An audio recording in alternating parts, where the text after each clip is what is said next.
for poop shoot. So I'm on the toilet. The toilet paper's here. I grab some of the toilet paper. I stand up. I turn around. Whoa! No! Frank, no. A whole lot of the world can get it right round itself if I have a bomb on bed. There you go, buddy. There you go. What was Tom touching? Whoa! Go, man. What happened? Go, man. The bed is what? He did it. Richard Bald, we're over. I want people to be saying, Michael, is that a beard? And I can say, no, shit residue from the kink I enjoy participating in. I was moving into position right to blast away on her their chest, and I slipped on the sheets and accidentally punched her in the face, and then.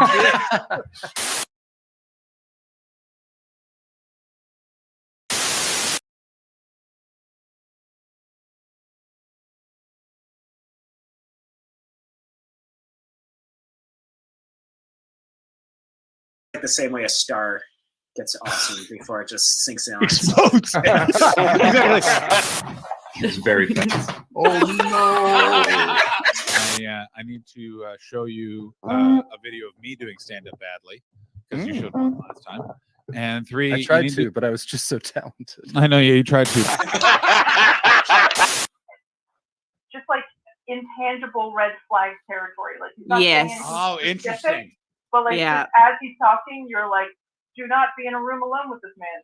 Yeah, 100%. You know, so So- we can all love each other. No. All right, great. Okay, great. No. This is great. What about him is an intangible red flag? Is it a way he appears, way he talks, hand gestures? Do you know what is the word intangible means? All right, I'm gonna go have a piss. Ashley, you're in charge. I'm in charge. Bitches. I went down on a juicy poozy, and Chris, John, and Irish Ashley combine to make the ultimate team, better than any wet dream. Welcome to the Untitled Twitch stream. John's the CEO and Boomer. Ashley's the real leader. Chris brings the vibes and juices as our enjoyment increases. Welcome to the Untitled Twitch stream. Hello. Oh, hello. Hi, everybody. How's it going? Very good. I accidentally muted the starting soon. But hey, what are you going to do? It's been the longest week. It's been a real year of a week for old John Hastings. Aw. And in the most classic comedian thing, I finally cracked a joke, wrote it down in my notebook, and I've left that notebook in Irvine. No. No. Oh, buddy. But we're okay. The ship is righted. We have our very own for today's edition of the Untitled Twitch stream. We have our own stunt Ashley, and it's an actual Ashley Story. How are you, Ashley Story? AKA Gushy Nerdhole. Gushy Nerdhole. Yeah, where did Gushy Nerdhole come from? Because I saw it and I went, I know that this is something, but I can't remember what we said. I do quizzes with you, and it's the only time I drink. And then people come to me and they're like, "Oh, do you remember that time you told us about that time you fucked a night?" And I'm like, "No, why did I tell people that?" I mean, That's a great story. Again? Can you tell us that story again? No, because I'm sober, and I wish I'd never said it out of my mouth. But it's nice to know that the Untitled Twitch stream influence spreads beyond our own. That's nice. Of course. Also, Ashley, Story, what are you doing on the 15th? We need actors for a short film we're reading to get backer money here on the stream. The movie is called Informant Slut. Informant Slut.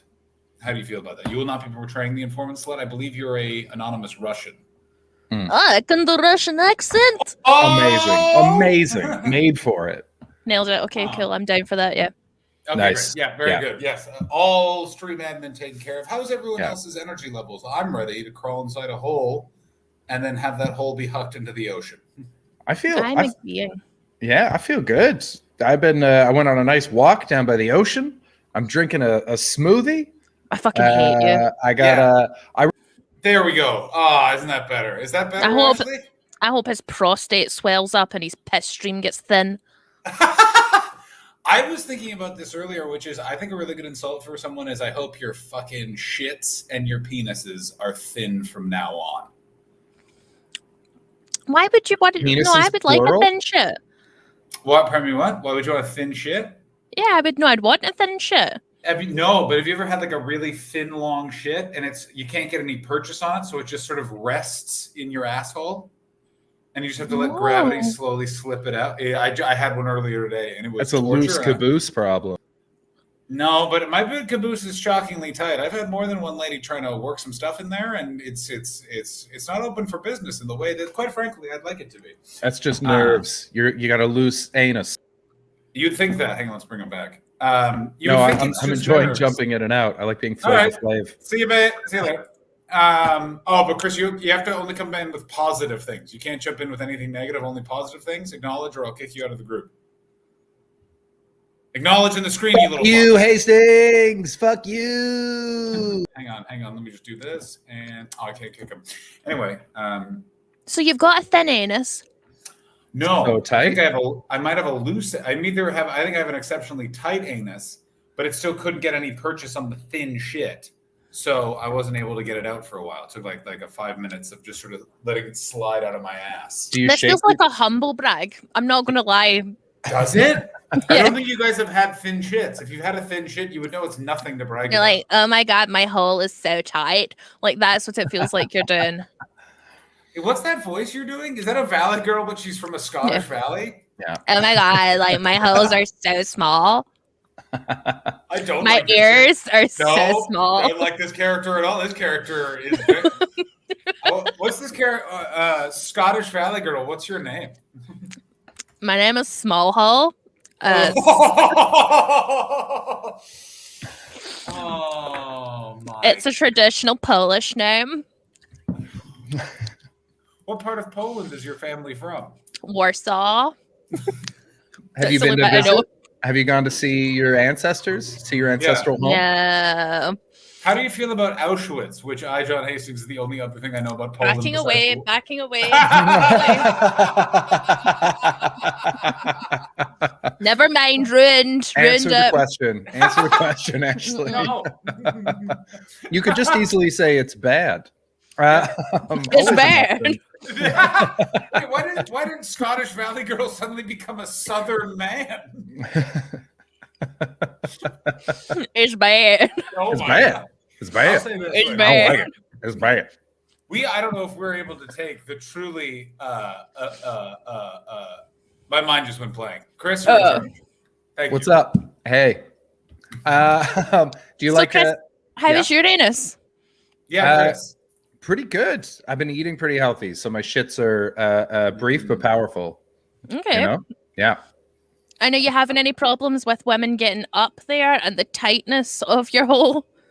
No, I remember I once had a girlfriend who she wanted to do anal, but she wanted like me involved as well. She was like, "This is we're either both doing it or neither of us are doing it." And I was like, I "You agree with her on a you- moral and political level. I totally understand it, but she brought it up. It's not like I was like, "Hey, let me put it in your butt," and then she worked out this deal. She was like, "We're both doing it," and I was like, "All right, fair enough." So she had these this anal bead wand. So it was like the bumps and little spaces between, but it was sort of a long. It wasn't all flippy floppy. You couldn't beat someone with it. John in the back. Yes. Okay. Now, did the beads increase in size as you went up the chain? So they decreased as they went to the tip. So at the handle they were the biggest, and then they went small. So you start small and they get big. Actually, sorry, I know you're wondering how many times have we talked about shitting this week on the stream? That's 3 times. Talk about it. And so and it was a vibrating one. And so she's like, Ooh. "Well, I'll use this." And I was like, "Fair enough. Let's give this a shot." I think I was 20 at the time, and so How she old got were it you? in, and then she was 23. Oh, 24? because I thought in your early 20s you were a cougar hunter. Ah, It was always older women. It was just the scale changed a lot. The 45-year-olds, they were just immediate post-divorce, and so they were like, "You fuck me right now," and I was like, "Oh, I can do that." Ashley. Can I request that John puts his beads down when you're talking about anal beads? Because him fingering his little beady bracelet while you're doing it is making me uncomfortable. Very nice, Ted. Very nice. That request is rejected, but I will only play with the ones that are not deep brown. The deep Thank you. chocolate brown ones are bound. The Flesh pre-insertion. color, yeah, pre-insertion continues to be played with. Yeah. So she got it in, and I was like, this isn't really doing anything for me, but it's weird. And then the battery stopped. So then I just had a broken vibrator in my ass, and we both just laughed and took it out. And I think we went and watched a movie. It was just like, well, the point of this has been defeated. And What movie? we're done. Yeah, great question. Exactly the question I want to know. What movie? And don't say you don't remember. What? I don't know. That wasn't the memorable part of the day, John. Patch Yes, Adams. Yeah, it was Patch Adams.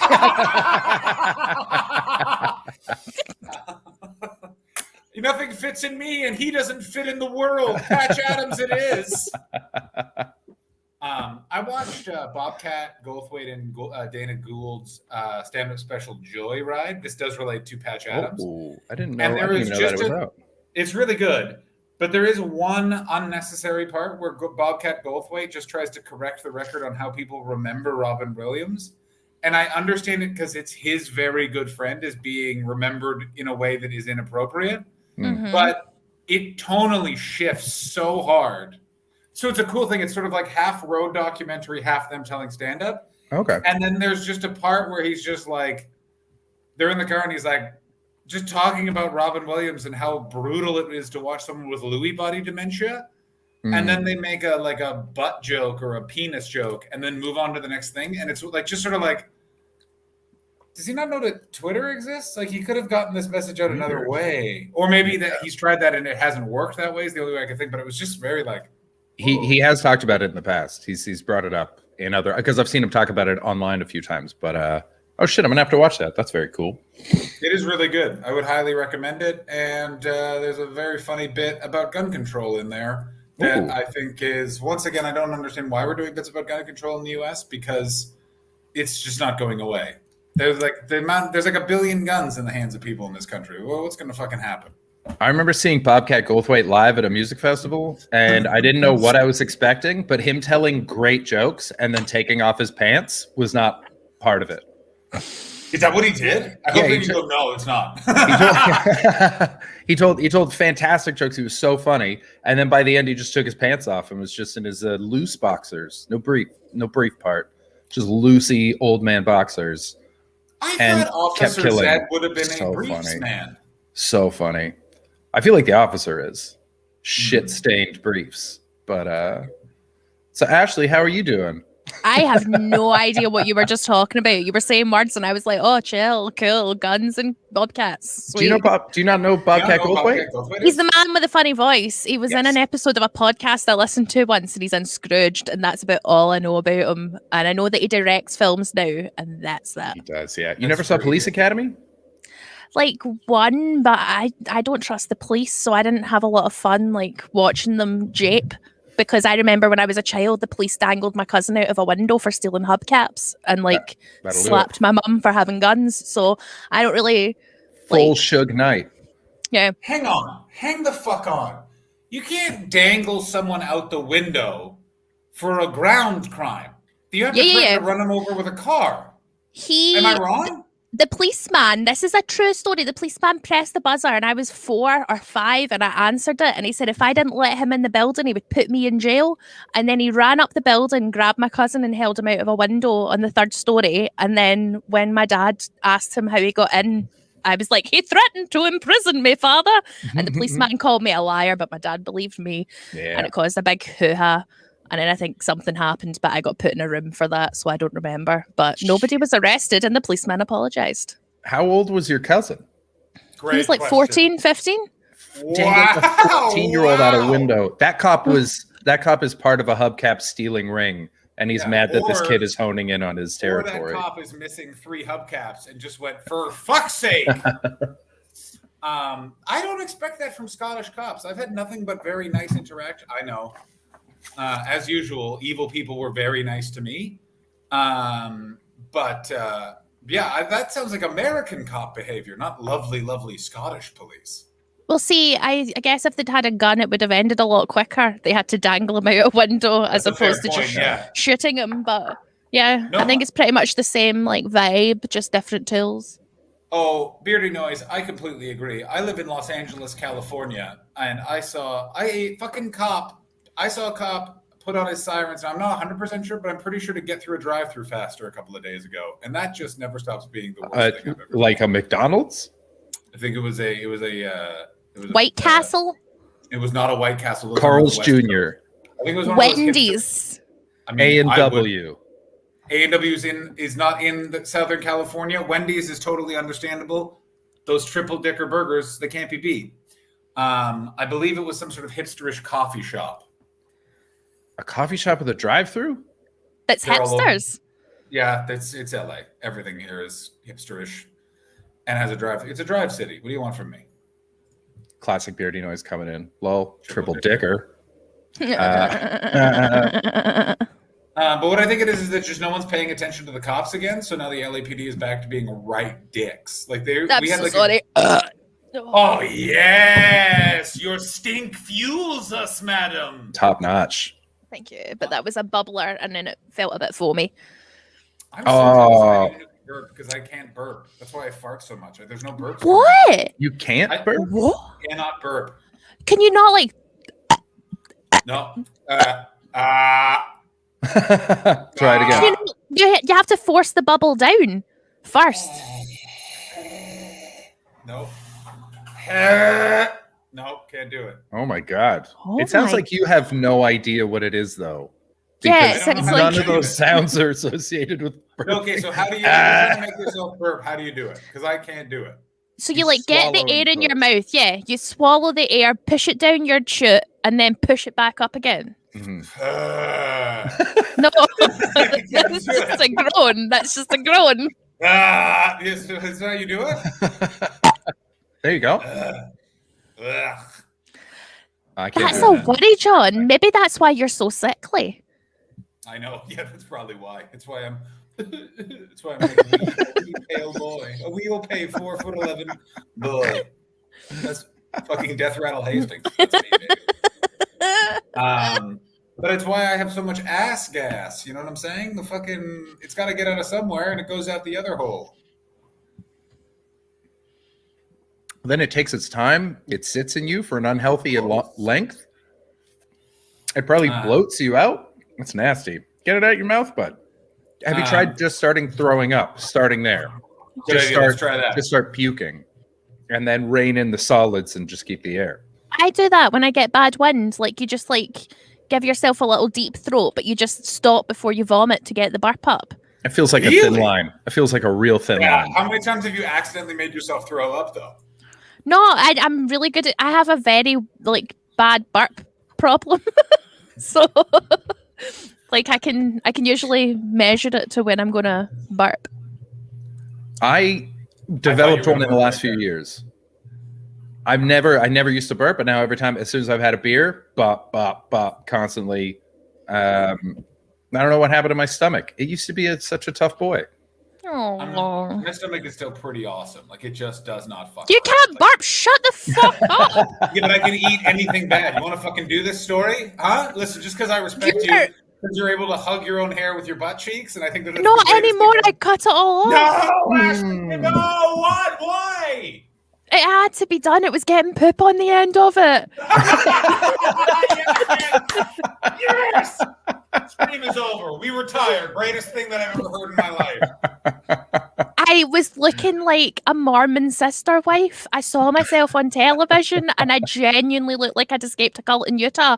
Yeah, It but was. when you were on the show Big Love. It's about more. John, I think you're on the wrong Such mic, a bud. weird reference. Am I? Yeah, you had like full Kimmy Schmidt vibes, just coming out, blinking in the daylight. Oh my goodness! Big time. So it was literally you saw Which is yourself bad. live on television and changed.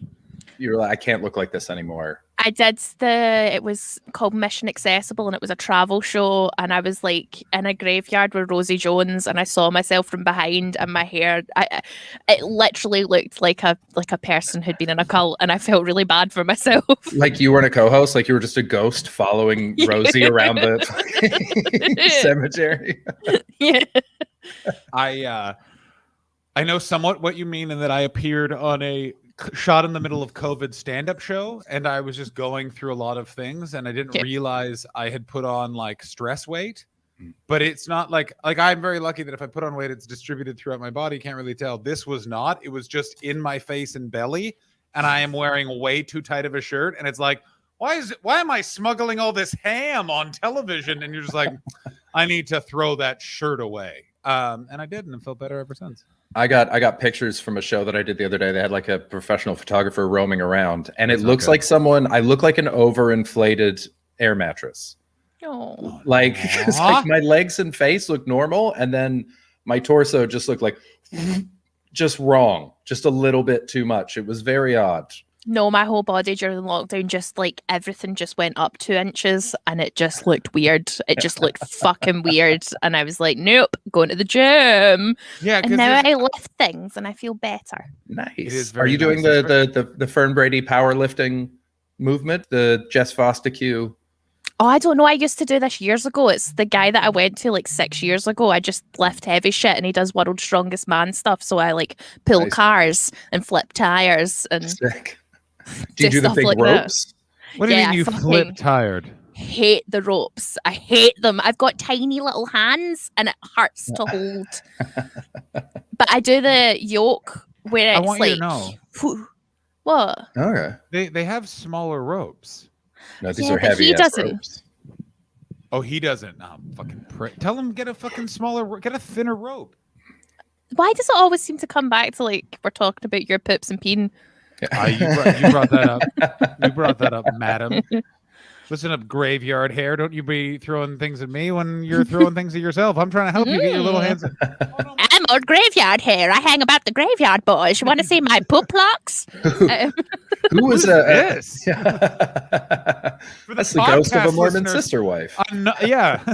A new character's just walked in on our zany stream. How one of those flappers? She's drinking a gin and tonic, and she's talking about the suffragettes, whatever. Oh, it's great. Have you ever had a vote? It's wonderful. Yes. Yeah. I don't know what that is. Breakdown, but I'm having a martini. All right. Yeah. Well, That's the voice I got banned from a Grand Theft Auto roleplay stream for, because they said it was racist against Americans.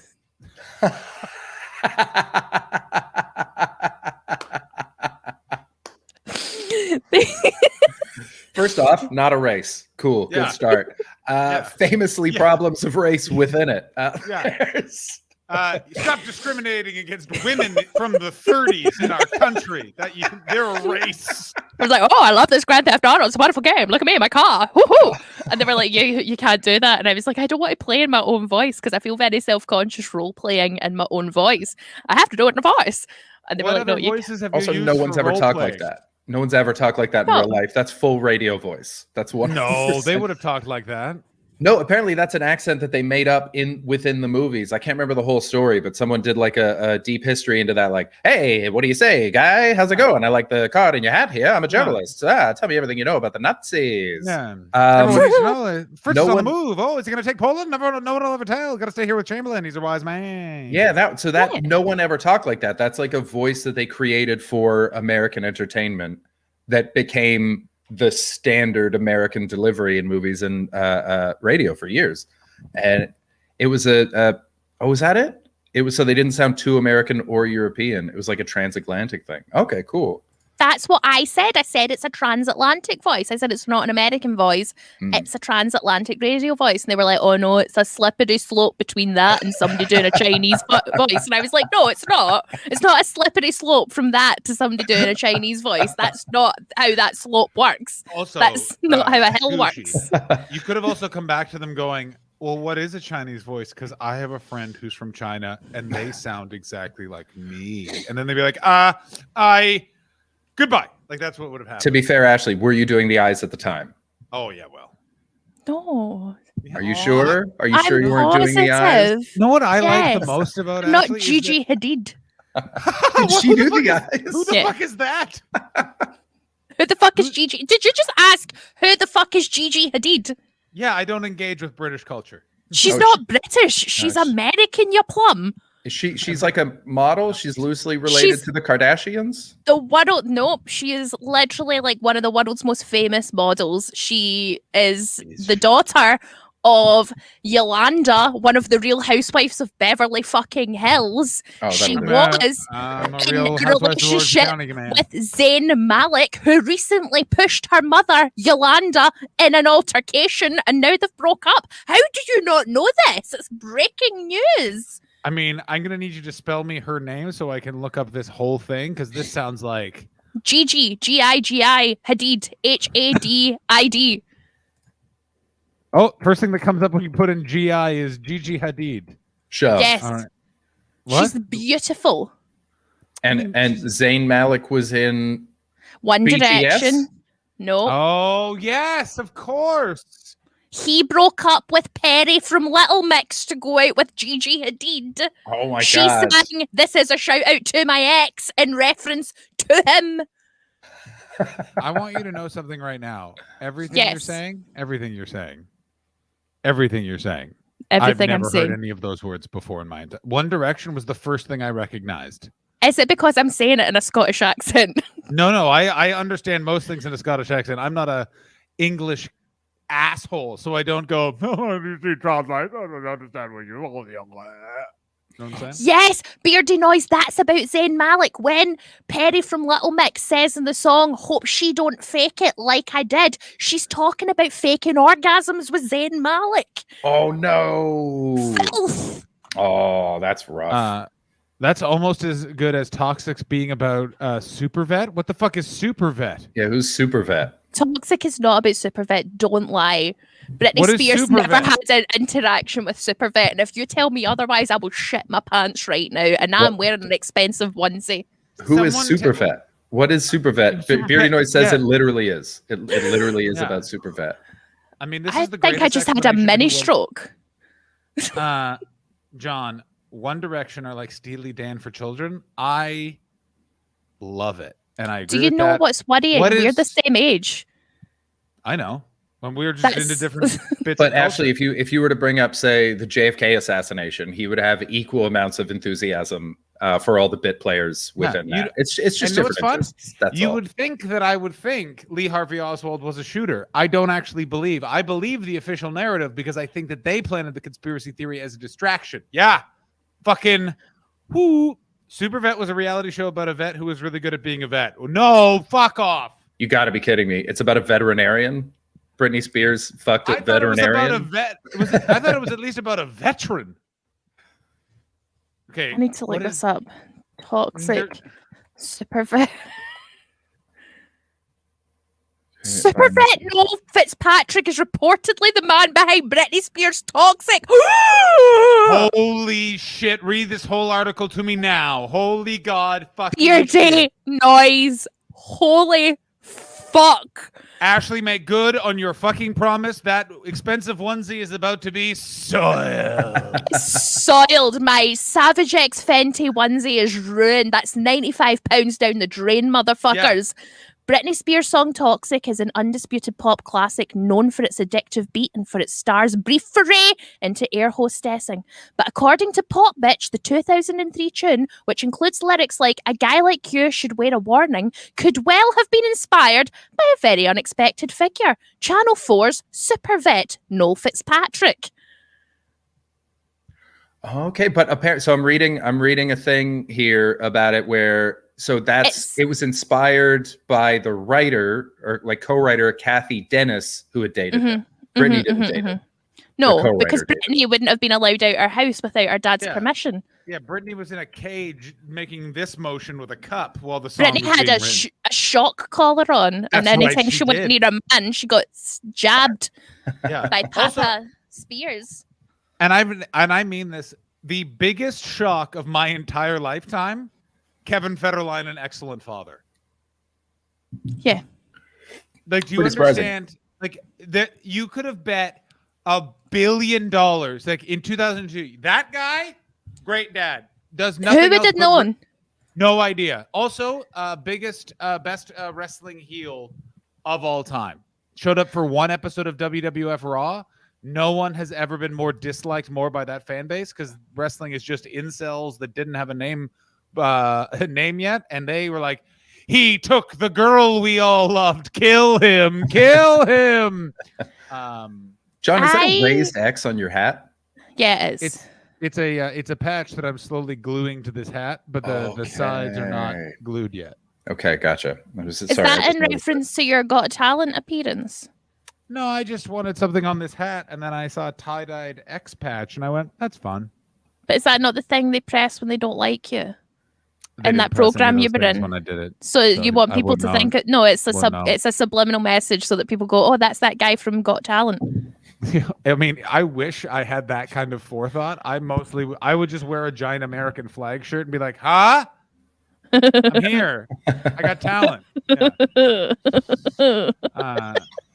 Ashley, thoughts on this? Beardy Noise says, I love that Britney's boyfriend, brackets maybe husband, is basically a gay man. He just posts shirtless photos and talks about how much he loves Britney Spears. I think that's fine. I think if she wants to be, I think the safest place for her would be with a gay man because it's the gay community who spearheaded the Free Britney movement. Yeah. And I think that it would be a very safe environment for Britney to be right now is with maybe somebody bi who doesn't need all of her affection and all of her attention constantly and is just there to love her. So I'm very chill with that. I think that Britney needs that just now.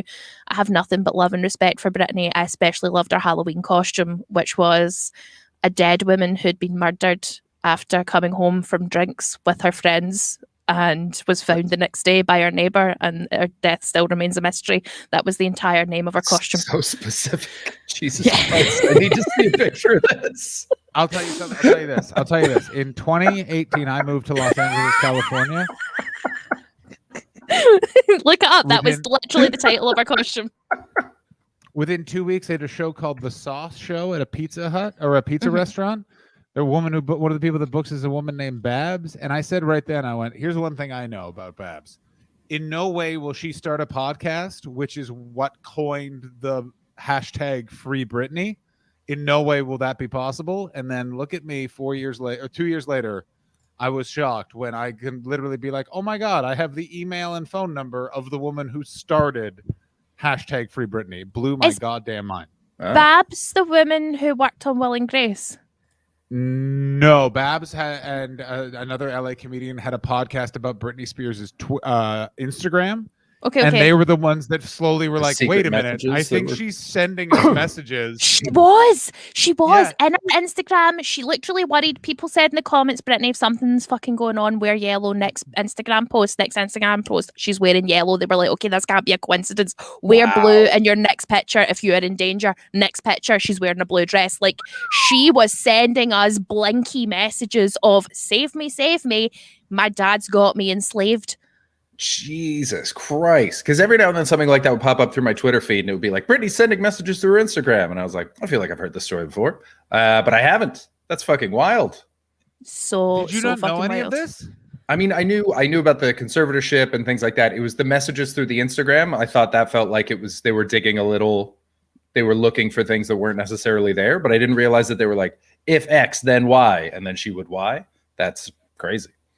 What I always found so crazy is watching that Britney Spears documentary where they go through her actual, like the time where she was driven mad by the world. I was like, good God, she's 22. She's had 2 kids and she's just trying to go out for a cocktail with friends. And everyone's like, what a bad mother and also a whore. Fuck you, Britney. That was one of the weird times where South Park was like, I mean, they do this semi-regularly, I guess, but they were like a champion of her because they had that episode where she sort of lost her mind and the kids were just like, leave her alone. Why are you treating her like this? And then her dad was like, every 10 years we have to pick a celebrity that we just bully to death. It's just how we live. Sorry, son. Do you not think it's also like wild that if a woman cuts her hair in pop culture, then that's like a sign of her mental illness? But like if a man shaves his head, then it's just because he's going bald and he can't cope with it. But if a woman shaves her head, it's like, oh, she must be having a nervous breakdown. Sometimes your head gets hot. Well, there's also, Like- I mean, we in movies, that's how they let us know that time has passed. Is that Yeah. women have different hair, and so I think we've been trained to think that every change in a woman's hair signifies a huge life change. And Oh the no, only, but the it's only- short. the only bald woman in popular culture at the time was Sinead O'Connor, and she ripped up a picture of the Pope on the TV. Yeah, but she was right. The Pope was a ped. She was totally right, but we didn't know that. Can we get the Pope was a ped merch, please, everybody? Yeah. So, Ashley, where is your Pope is a ped tote bags? I would really love one. You know, Easter is coming up. It's just around the corner. I've got some very cool merch coming out for Christmas. That for men going to their office parties that says a kilt is not consent because so many men get groped wearing kilts. Yep. Oh, Nice. I Nice. have some idea for some merch, which is jumper cables for car batteries, which is my Twitter on them. Or do you guys know what toaster covers are? I found this out yesterday. Is that like a tea cozy? Okay. Americans have tea coat. Thank you, Ashley. You're welcome. Have tea cozies for their toasters. Why? Jesus, you are fucking idiots. Why? Yeah, I said the exact same thing, and then I go, I don't know. And then I went because I said the same thing. I'm like, it's a tea cozy, like a tea cozy, and they were like, what the fuck is a tea cozy? And I was like, what? No, hold on a second. Koozies, Your sometimes toaster is naturally heating from the innard. Yes, Your that's correct. Teapot cools. Like tea, covering your teapot with a cover makes sense because you want to insulate it and keep the heat in. But your toaster has an internal heating system. Yeah. I went through all of this. I was on a 2-hour car ride to Irvine yesterday, and this was exactly my point. And they went, yeah, but the toaster is like it's not the nicest looking thing. So why sometimes you cover it? That's what I thought. And then I yeah. said, who the fuck is walking up and inspecting the innards of your toaster? If that person comes up and is like, a lot of crumbs in the toaster, this is what I say. Get the fuck out of my house. Get the fuck out. Dude, what are you doing? Yeah, thank you. Leave. Yeah. Fucking, oi, shit hair to the graveyard. That's what I say. Haha. Well, it seems like the kind of detail that you do when like you're avoiding your actual life, and you're just like, Yes. all right, well, what can I? That toaster is unsightly. The color does Exactly, not it's match like- the scheme. I'm going to the store to get a cozy. This is now the most important thing in my life. I mean, don't like sometimes that at all. Twitch is- I'm upset by all of this. Why are you ashamed of your toaster? Let's not toaster shame. I agree completely. Also, toaster, the most essential of all the cooking items in the kitchen after stove and fridge. No. Ireland has, yes. What No. comes after that? No, the most, an air fryer is like top. Air utensil. fryer? Yes, Madam. baby.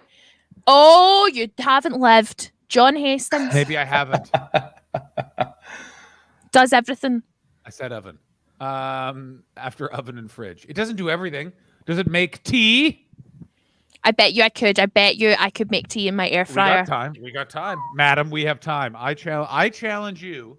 I have not one, not two, not three, not four, but 5 shiny British pounds that says you can't make tea in your air fryer. Oh, I thought it was going to be something good. No, absolutely not. You built that up. You're doing 5 a gig of the tonight, thinnest aren't you, John? shit you've ever seen. Am I doing a what? Are you doing a gig tonight? I'm doing 2 gigs tonight. Oh, You're doing a gig with somebody called Mike Falzone, I am doing a gig with someone named Mike Falzone. who I used to stalk on YouTube when I was a kid. What? He was in a YouTube channel called SourceFed that I used to watch when I was little, and I was obsessed with it. And when it got cancelled, Philip DeFranco owned it, and when it got cancelled, I like cried, and I literally started doing stand-up comedy, not because of my mum, not because of my life, but as an adult, I started doing stand-up comedy because I thought I'll one day get famous enough that they'll invite me on as a guest. Because I wanted to be on SourceFed. Crazy. Do you want me to say hi to Mike Falzone? Do you want to? No, I already ingratiated myself into his life. I got him a gig in LA off Bronson. Good move. Good Yeah. move. Absolutely good move. oh, does he have long hair? Yeah. Yeah. Oh, okay. I've never heard of this guy, so this is news to me. An exceptionally nice man, a very Yeah. fun comedian, and a fucking ripper photographer. He's gonna take the new photos of me in underwears and a toque around LA. Very nice. Very cool. There- He does a podcast called Dynamic Banter with Steve Zaragoza that I listen to as well. Oh, Interesting. John, how was Mr. D? Oh, John who's did- Mr. D? Is that his John- penis? John did a show with a comic yesterday who went viral for tricking his students with a spelling So test. nice, so nice. And the video was at night. It was so bad, but it went fucking huge. I don't- He was on first of Ellen all- for this video. First That's of how all, big it was. I don't know what you're talking about. I thought the video was excellent, Chris. And Oh, why? Oh, did you tell him about the show and he's watching now? absolutely. I am. Hi, Absolute- Mr. D. I absolutely did not tell him about the show. So shut up. John's scanning who's in the room, checking. It's fine. It's just no. David The and his other- many accounts. Yeah, it's the other Mr. D. It's the American Mr. D, not the Canadian Mr. D. But we did discuss the Canadian Mr. D, who I'm not afraid to say I've heard nothing but bad things about. I've never heard any Really? good things about the Canadian Mr. D.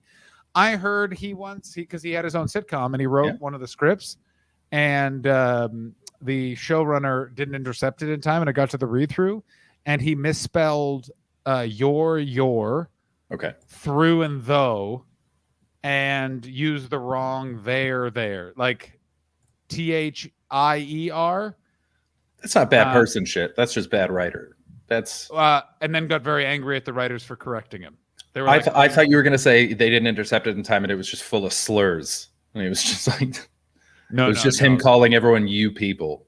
But Mr. D was really nice. Irvine was really fun, and then I, of course, left my goddamn notebook there with 2 jokes perfectly worked out. They're on the 15th page in, I would say, about 15 pages, perfectly worked out. And I just need my friend Laura to fucking see if they're there, and if it's there, and if it's not. Do you not remember your thoughts? No. I have to write them down. I wrote a bunch of stuff down as I was falling asleep last night, and I woke up and reread it, and I was like, I'm very glad that I wrote this down because this would have been lost forever. I can remember like every thought and feeling I've ever had, and it's really horrible. And I can also remember, you poor bastard. like, I can remember vividly nearly every dream I've ever had, like it's real life. Thank you so much for subscribing, DDTV. Thank you, DDTV or Mr. D. John, is that you? Jason?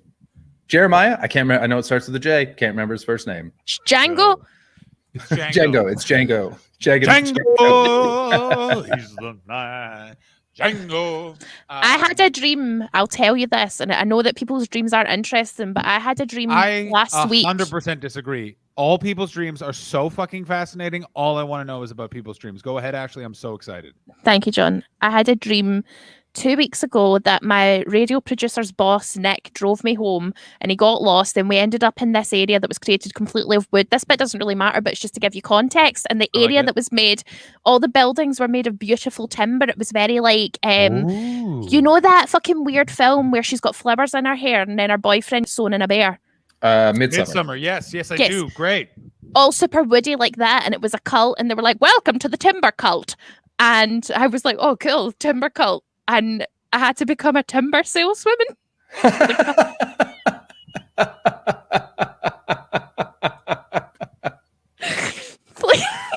For the cult. Was there any training in your dream? Did you have to sit down while they walked you through all the different types of timber? No, they literally sent me out into the world very unprepared, but with a snappy business suit. So I went to a construction convention, got really drunk, fucked 2 guys who own construction companies, sold them 1,000 pallets of timber a piece. And then they all got angry at me because I wouldn't buy shares in their construction business. And I was like, I'm in a timber cult. I don't have money. I have a couple of dream questions. One, was it called the Timber Cult, or did it have a name? You're just not sharing the name. No, I think it was just in my head. In my head, I remember just being like, "Oh, it's the timber cult." Like that was a normal thing. Like, "Oh, it's a timber cult." That's. And I remember the feeling of really being like, how am I supposed to buy shares in your construction company? That's not how business works. Also, I'm in a cult. All I have is this mulch. Yeah. Do you accept mulch? And I think beavers might have been in charge. I'm here to fucking sell timber, and I'm all out of timber. Ashley Story, if I give you now that this is not 5 but 10 British pounds, will you name your next Edinburgh show? I'm here to fucking sell timber and I'm all out of timber. Ashley Story. No, but what is your obsession with naming things? You're like Rumpelstiltskin. I think it's just very funny. It's just I also want that to live on. Every time I see you, you're always like, how much money would it cost for me to name your next born period? I'm like, I don't know, John. That's a weird thing to say. Also, That was I a don't weird believe- way to let us know your stance on abortion, that you give birth to periods. Yeah, I was about to say. Yeah, you either really value your periods or you really undervalue babies. I think it's the second. My God in heaven. Also, would you like to know what I'm naming my next Edinburgh show? It's called "Do You Have Any Ointment?" My John Hastings. I hate you. No, but actually, Oh, I hope that your I don't butt think you starts burning with like a soreness that you can't describe. that would be perfect for the name of. Yeah, I mean, Monkey Barrel 3. I don't want to be in Monkey Barrel 3. I want to be in Monkey Barrel 2. Why is my head so big? Not Make my even head one? less big. Not even one, John? Believe in yourself. I don't like 1 very much. I like 2. I find 1. The bar is very noisy. Oh. That's how I feel. That's how he feels. Never had that problem. I mean, I can't take that in America they take orders from tables while I'm doing comedy. Like my ability to concentrate is just gone. So like when people are like, "Oh, I'll have a Coors Light." What the fuck did you say? Oh yeah, sorry everybody. Ashley, are you excited for me to come to the UK on November the 17th? I'm not coming to the city you live in. I'm sorry. I am wet with anticipation. What portion of you is wet though? My Feet? palms. Ooh, Nice. that's fun. Mhm. Ashley Manning checking in, saying hello to Stunt Ashley. Hello, Hey, Ashley Ashley. Manning. I have a question for you, Ashley. What was the dream you had the night you turned 30 years old? Do you remember? I love people's dreams. I want to know. Let's see. I don't remember exactly when I turned 30 that night, but I remember round about the time I turned 30, I had this really weird dream where I was in this hotel and it was surrounded by mountains that were shaped like teeth. And the guy from the West Wing who played the writer guy from the West Wing, Bradley Whitford. Yeah. Bradley, Yeah. Bradley, Later. Yeah.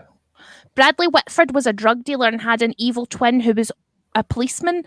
And they wanted me to get rid of moss that was a drug. And then this big bodyguard tried to kill me, and I put him inside a sunbed and I burned him alive so that I could keep the drugs. That's a hell of a sunbed, Jesus Christ. And I remember feeling very empowered. And then it turned out that Bradley Whitford, who was the policeman, was just Bradley Whitford the whole time, but he just was putting on a moustache and taking it off again. Wow.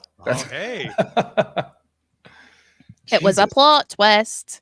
I never I mainly have remember dreams my about the Fringe, just really bad anxiety dreams about the Fringe. All And year whenever something bad happens to me in a dream, whenever like the world's ending, or I get murdered, or I get shot in the face, I always think in the dream, oh, at least I've got a Fringe show. Like that's literally in my dream. I think if something terrible happens to me, oh, well, at least I've got a Fringe show. Wow. I every July, somewhere in England, I will have the following dream. It's the most on the nose Edinburgh Fringe stress dream. I show up in Edinburgh. I walk out of Waverley Station, and instead of walking into a city, I walk into a classroom, and on the blackboard is written Edinburgh Fringe test. And I go, I didn't study, and they go, we know. And then I have to sit there, and every question is very complicated, and I fail. And then everyone laughs at me, and then I wake up and go, really, again? It's so on the nose. I hate it. I hate it so much. There's no nuance or metaphor. I remember, because I've had it more than once. I remember in 2013, I was in fucking Brighton, I think. And just when I was like, Edinburgh Fringe test, you fucking not having a metaphor in your subconscious, asshole. Yeah. Chris, do you remember any of your dreams? I never remember my dreams. I think Chris has a very healthy, like, real life. Yeah, you couldn't be more wrong. No, I think Chris is emotionally healthy. Ashley, if All you right. saw the floor of that apartment, it is ankle high with blood. See, look, it's very nice. He's got a poof and everything.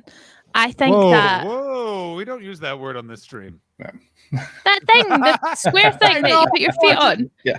I pranked you. You've been pranked, Ashley. How do you feel about that?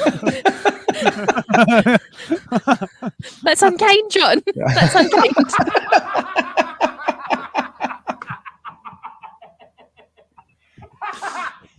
Oh, I really want you to go on. This would make Jackass 4 the best movie ever, is them doing all of the stunts, but then they just go to your reaction. Hi, I'm Johnny Knoxville. I'm about to fight a bunch of sharks. How would you react if you saw someone about to fight a bunch of sharks, Ashley? Aww. Don't. All right, let's read Or I just talk about my drowning grandmother and make everyone uncomfortable because that's my favorite thing to do. Oh yeah, you talked about that on stream too. I forgot. Yeah, you told us that story. If anybody mentions a body of water, I'm like, oh, did you know my grandmother was murdered in a river? I remember this because I was like months later, I was somewhere and someone's like, I always like bringing up like awkward things. And in my head, I went, it would be really awkward if you told all of them. You're like, that's not awkward. My friend Ashley will just mention that her grandmother was murdered by being drowned in a river. And then I just laughed very loudly by myself and had to walk out because I knew no one would understand what's going on.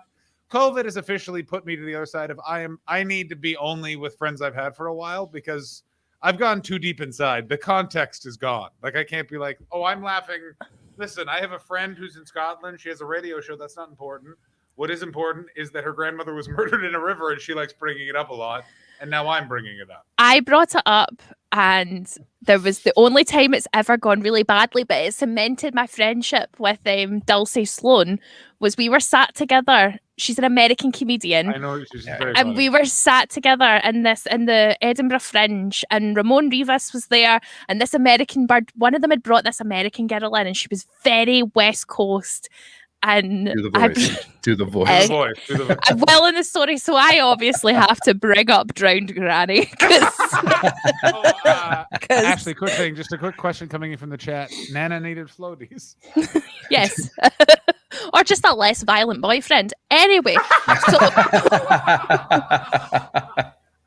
I bring up Dead Granny and this girl, and like they're all very chill with it. The people who kind of know me are very chill with it. But this girl who's new, she's like, maybe your grandmother would have like hated you and wouldn't have liked you anyway. So maybe it's for the best that she died. And I've never seen a group of strangers turn against a woman so quickly in my entire life. And it solidified us all as friends, hating this one woman. And it was the most, she out awkwarded me. But she went to the flip. Yeah. You know, when you try and make an awkward situation and sometimes it doesn't land well, like when you try and flip a pancake and it gets stuck. That's fine. That happens. You just have to back away from it and go, my bad, bye. And that's okay. Oh, I was Bobcat Goldthwait for a wee minute there. And then you walk away from it. But she just kept doubling down and no, but like maybe she would have hated you and it's for the best that she was murdered. And I'm like, I'd rather people were drowned than didn't like me because they have it coming. They're garbage people. And I hope all of you drown. Dulcie turned around to her and she was like, that's your takeaway? And I was like, we're going to be best friends. It's also, okay, but here's the logic I don't understand from this American, which is she's like, oh, because what in her head, she's trying to be like, maybe it's a good thing your grandmother died. Yeah. But to accomplish that, there's no need to bring you into it. Like you could be like, maybe your grandmother like had been murdering a bunch of kids and this guy was some sort of vigilante is the only other way you could have said that. But maybe you just go like, you win this awkward battle, madam. Yeah. She tried and she failed. And it was, do you know what? I'm glad she did because it was like a super funny moment. Do you know what her name was? I have all I remember is she was blonde, she was West Coasty, and from that point forward, it was just a really fucking... Was she very tall? Jaggy vibe. She was tall, but she wasn't a comedian, but she hung about with comedians during the Fringe. She wasn't a stand-up. She was just like, I'm really into comedy, and like... Oh my God. I was really hoping it was John Cleese's daughter because she came No, over. She no, did the fridge yeah. a few years ago. I did a radio show with her. It was awkward. I saw her do stand up. That was also awkward. Oh. How? Oh no, I feel bad when people have bad times. I feel bad. I don't. Yeah. I'm not. Comedians love comedians who fail. I don't. I just feel really sad for people who go up there and don't get laughs. I love it when I know the person's very funny. That's my favorite thing in the world. Is when someone who should be killing is bombing. That's the funniest thing in the whole world to me. Nothing is better. I've said it before on the stream. My favorite person to watch bomb is Glenn Moore, because his jokes are just perfect. Even if it's not your style of comedy, they're word perfect. They're very fun. They do everything you want a joke to do. And to just watch people hate him for 20 minutes is the hardest I've laughed in years. It's Here's the fucking problem beautiful. with Glenn Moore, though, is that he wrote the greatest Harold Shipman joke ever, and it made me have to learn who Harold Shipman was. 'Cause I just got to live in ignorance, because just the structure of the joke made me laugh, and I had to look up the context, which is my mom always ruins my birthday. For example, when I turned 28, she came into my room and went, "Harold Shipman hung himself in his hell," and then just. Yeah. Also, speaking of John Cleese, I followed Chortle on Twitter, which I didn't know I did. John Cleese has blacklisted himself. What's this story? Also, can all of the people that had anything to do with the foundations or innovation of comedy just immediately kill themselves? Because none of them are helping their legacy. Let me tell you who took a bullet for the Richard Pryor in the 80s went, "Someone get me multiple sclerosis. There is no way I should be alive for much longer." And they went, "Richard, good point. I'm kind of glad George Carlin's dead. Oh, yeah, he might have liked Trump. I was thinking about this today. It's a 60-40 Bill Hicks would have liked Trump. Yeah. Like, I feel like Bill Hicks would have had a lot of jokes about Islam that were not researched. You know who we're missing, though? Joan Rivers. She would be crushing it right now. Oh, Joan my Rivers would God, be Joan all Rivers about is it. so She might be a turf, but I don't think so. I think she'd be all She right. I was think she would have very been great. nice to me. I gave her a flyer in the rain when I was a teenager, and she said that I was a cute kid and I was good for flying for my mum's show, and she squeezed my face. Aw, that's exactly how I picture her. She just seems like a super sharp, very sweet lady. But when she said, "Oh, who are you flying for?" and I was like, "Oh, it's my mum. She's a comedian." She's like, "Oh, you're a good girl. You're good." And I was like, "Thank you, Mrs. Rivers. Have a nice day." Yeah. Let me say this about Joan Rivers, is the fact that she does not get put up with Pryor and Carlin as the three progenitors of modern comedy literally gives me tumors of the soul. Also, 50-50 on Greg Giraldo. Disagree. That's probably, yeah, no, he would have been he's a Harvard educated lawyer. He would not have been. No, he would have been. He would have been mocking all these fucking people. Greg Giraldo would have been on the right side. Also, Joan which Rivers, is obviously whatever side I'm on. I just want to make that clear. Of course. By the way, I want you to know this. Is a friend of mine opened for Joan Rivers one time, and he, in passing, mentioned his wife was pregnant, and somehow Joan Rivers figured out when he had the baby and sent him and his wife flowers. And they were like, "How the fuck did she do this?" Like, he just said pregnant, and she like nailed it. Like, that's crazy. She was just a great lady. It seems she just seems like she was fucking one. I was listening to an interview with Sarah Silverman the other day, and she did that In Bed with Joan show with her on the internet. And she said, you have to come out of Joan Rivers' closet and climb into bed with her. That's how the show starts. And so Sarah Silverman's in there just rummaging through all of Joan Rivers' things. And she came out in this big, like, gray fur coat. And she was like, "This is the ugliest coat I've ever seen, Joan. I hate this coat." And Joan's like, "It's yours. Take it. It's you. You have to take it." And made Sarah Silverman leave with it. It was like a $500 coat. She's like, "It's not ugly. It's high fashion. You'll love it." I'm seeing in the chat like people saying that she had bad takes on shit, and I get that, but I get that Joan Rivers had controversial or different opinions than I have on things, but I have come to the conclusion, and maybe I'm wrong on this, and maybe I shouldn't be saying this, but I have come to the conclusion that I cannot agree with everybody on everything, and expecting to agree with everybody on everything is how you end up not liking anything. Also, if I just can't anymore, because like, I love William Shatner. William Shatner has bad fucking takes on autism and autism charities, but he's also a 96-year-old man, and I don't take my autism advice from an elderly actor. So I don't take my don't? but Oh, it's where I get all my autism advices from. Martin Sheen is testing me on a To daily be basis. fair, who do you think has met more autistic people than William Shatner?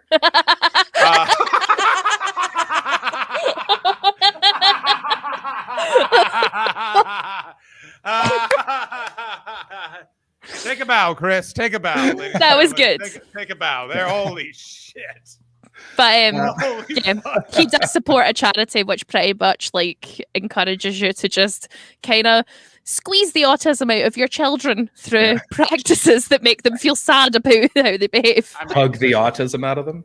No, not hugging. I also love William Shatner, but you have to know, no one who has ever worked with him has walked away going, "That's a good guy." You know what I mean? Like no one has ever been like, "Let me tell you what I want to do again. Be on Boston Legal." Everyone's just been like, "Yep, he's Captain Kirk, and he's captain of something else, and that is kind of Never has there been a kinder man to me in my entire life. Like, Actually, do you understand Literally. the amount of villains that have been so nice to me? Like I fear. Like, do you understand? There is something about me. No, I that a get it. monster is like, that's my guy right there. I feel we have that same giant child energy that monsters really like. And the amount of men who have been like so supportive to me in my career, who have been like, "You're a fucking, I'm going to help you, you're great," who later turn out to be like rapists. And I'm like, oh no, like never laid a finger on me, always made sure I was safe in dangerous environments when I was a child, was always super kind to me. And it's like, oh yeah, no, that guy sexually assaulted loads of women in comedy. And I'm like, oh no. Fuck. Yep. Oopsie. That's what it is. Actually, I think it is we both have big kid energy. Yeah. Like they're like, well, I won't be a dick to this because you're talking about your drowned grandmother, and I'm just literally walking into a wall, and I'm tired. Yeah. Fucking hell. And then Ashley Manning gets the actual truth of everyone just because Ashley's just sort of like, actually, I have an opinion. They're like, a woman with an opinion that didn't couch it in something goofy. I hate you. Actually, I know what you mean about not being able to get rid of people just because you disagree with something they think. I'm a big believer that anyone that you agree with all the time is selling something. Yeah. There's no way they're being honest with you. They're lying. So even if you agree with everything they say, they're lying, and you're gonna find out what the lie was. It's just a weird place that we're all in just now. Like back in the old days when you liked somebody, you didn't know their every fucking thought on every fucking thing. Yeah. And now because of social media and everything, we know everybody's opinion on everything from like vaginas and abortion. And I don't want to know. Yeah. Sometimes I don't want to know. And it's like Chris Pratt. I don't want to know what that man thinks about things. I don't care. But here's the problem: is he keeps just answering questions. No one asked. Also, we have to like social media for no other reason than without social media, we wouldn't have this clip right here, ladies. It's a beautiful clip. It's a beautiful clip. And if without social media, this wouldn't be possible. No, it makes me feel sick. It's so, it's so bad. It's the moment of realization. I give you right. We don't have to watch. I give you because you are a guest here. I don't want to make to me as well. What? Oh wow, the one monster. The one monster.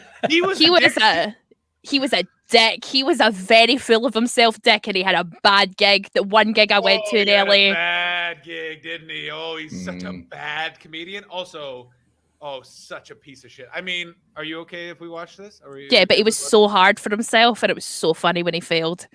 Okay, ladies and gentlemen, and let's all just enjoy. Yeah, I heard you the 7th time, and I've ignored it. It's just a strong core. Very SpongeBob-ish.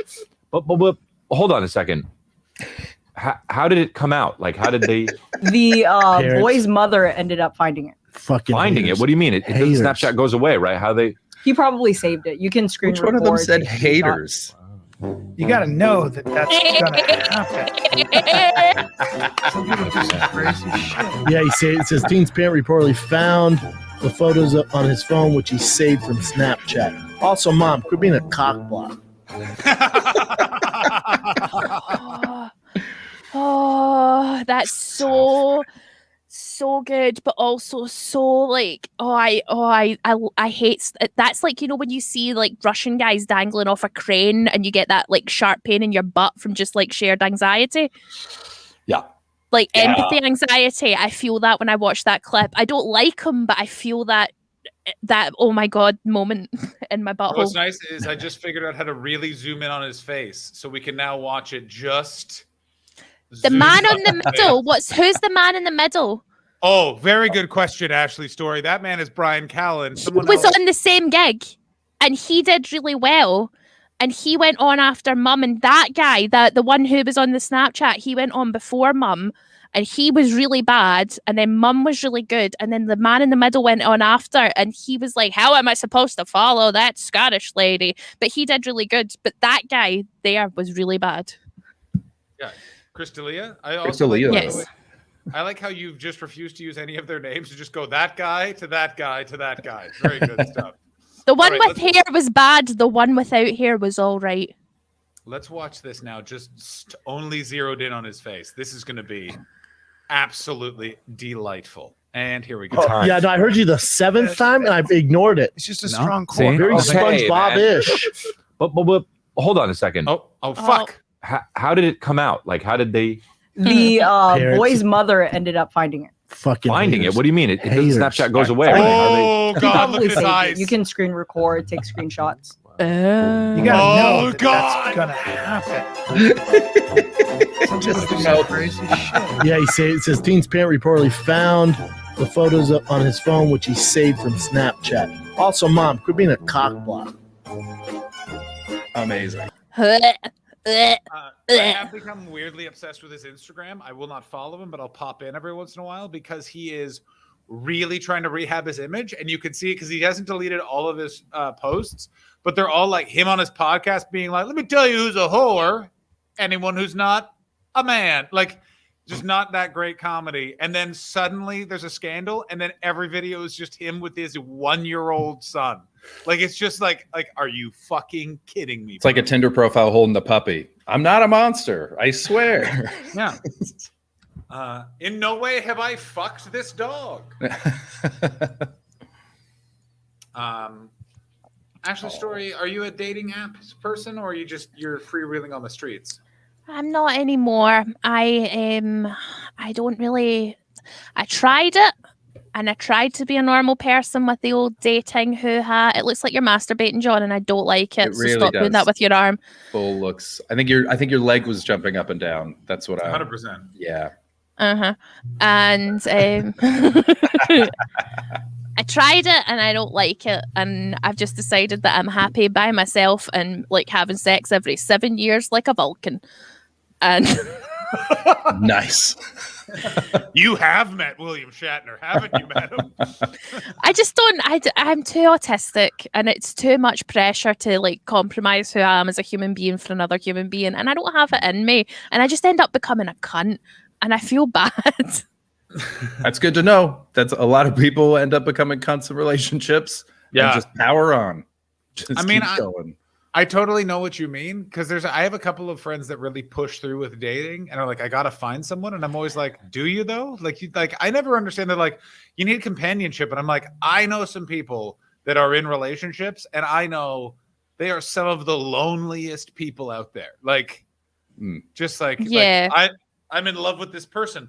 Love means disrespect, right? And you're like, no, I don't think it does. I have a lot of friends who are men who are in relationships. Well, not anymore, but like pre-lockdown. I kind of evaluated this over lockdown, but I had a lot of male friends who were in relationships, and I was kind of like their emotional, fun side piece. Like they had I wasn't sleeping with them, but they had like very like regulated girlfriends who were like, this is how life is. And I'm a bit haphazard and hectic and like a manic pixie dream girl-esque within that. Like, let's dress up in costumes and go to cosplay and shit like that. And they were like, that was their fun side vacation. And then I didn't really, it is very bleak, and it was just very like, oh, go fuck off, back to your girlfriends, because it's just a very weird place to be in. And I get that I'm a lot. My therapist says I'm a lot, so I understand that I'm a lot. But how often would the guys be like, "Oh, this is so great. Deborah would never do any of this." all the time. And it would be like they would have these wistful moments. They're like, "Oh, I wish I hadn't got her pregnant, and I could be living a life like this." And I'm like, "You are disgusting, and you make me sad." What character from what cosplay character were they dressed up as when they said, "I wish I hadn't gotten"? Probably like a minion. But it's just a very fucking weird environment, and yeah. This is something that I'm very happy about being divorced. Is let me tell you right where what cures you of any fear of breaking up with someone. Go through one divorce, and you're just sort of like, "Oh, I'll break up with any like." All y'all are on notice. Like it's just you just don't. You're like, nothing's gonna feel this bad. Let's settle some scores. I don't have that fear of breaking up because when I was a kid, my dad would literally like cut off whole members of the family. Like, you annoyed us. My dad doesn't speak to his 6 brothers. Like, we went from having a family to they annoyed my dad. We had a family no longer. We just left and we didn't speak to any of them again. And that's pretty much how my family rolls. If you fuck us over, you're emotionally amputated from our life. So I have no issue with that. I can easily be like, "Oh, okay, bye." And I don't feel sad. So we did that with my aunt and uncle. Apparently, my dad is like a 1980s conservative, and my aunt is a card-carrying communist. So apparently, after all the kids went to bed, they would get hammered and scream at each other about politics, and then we didn't see my aunt, who lived 45 minutes away, for 12 years. Full cutoff. No birthdays, no anything, no babysitting even. Just nope, you're out of my fucking life, you commie bastard. To the point where one of my dad's brothers died like 6 months ago, and I was like, "Oh, your brother died," and he didn't even ask which one. He was just like, "All right." Wow. Whoa. And then we built this chair, and that was like our day. I gotta say this right now. That is a fucking gangster move. Like, your brother's dead. Mm-hmm. Yeah. You don't. Nope. So we building this chair or what? He doesn't give a fuck, and I feel that very strongly. He just and it was like his dad, my dad's dad was a gangster, old school gangster. He died.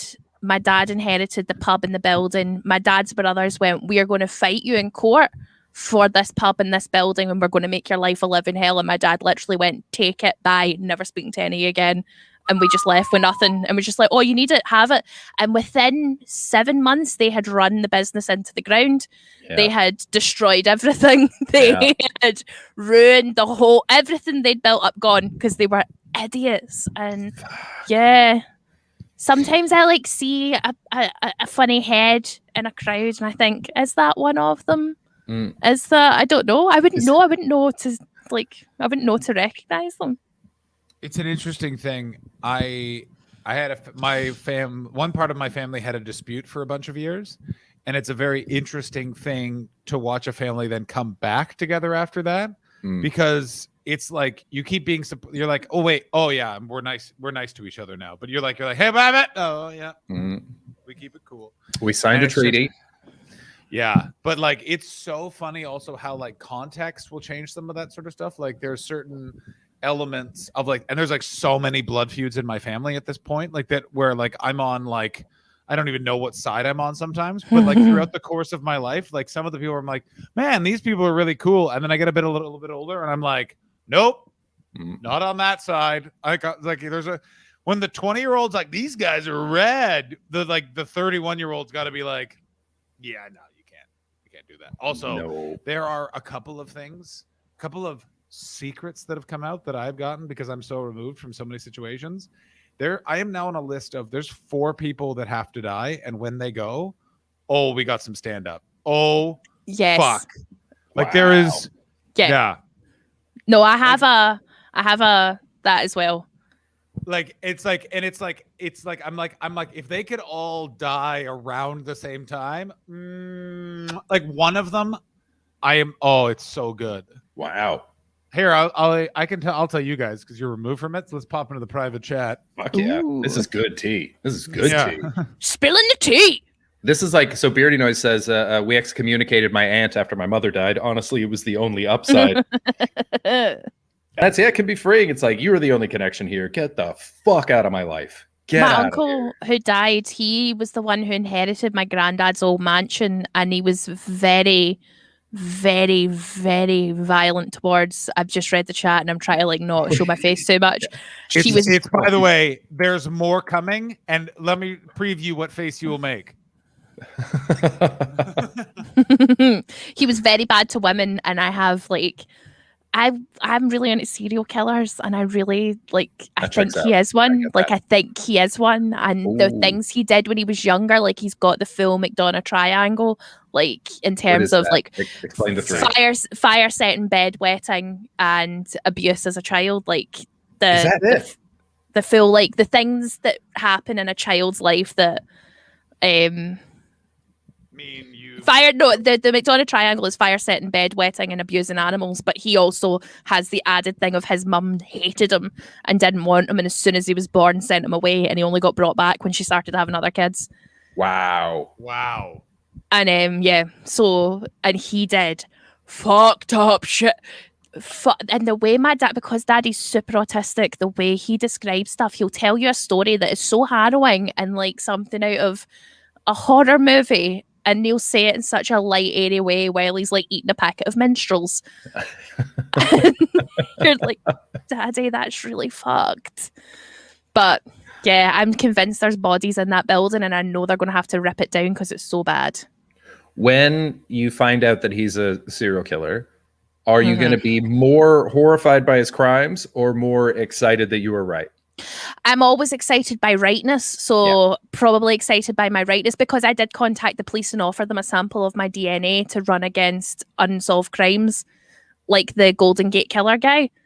Wow. Because I wanted to, I was like, I will, and they were like, no, we can't do that. I was like, do you want to just take my DNA and run it again? Because surely the familial aspect will come out. And they were like, no, Ashley, that's weird. So a friend of mine is currently coaching like soccer in the States. And I say friend, someone that this friend of mine knows. And my friend is just like, is it okay to just call the cops just to let them know this dude's a fucking weirdo? Is it okay? Like, I have no proof. There's nothing. But every time that they tell one of the people they grew up with, it's like, oh, that guy, yeah, he's coaching kids soccer over in the States. And they'll go, ugh.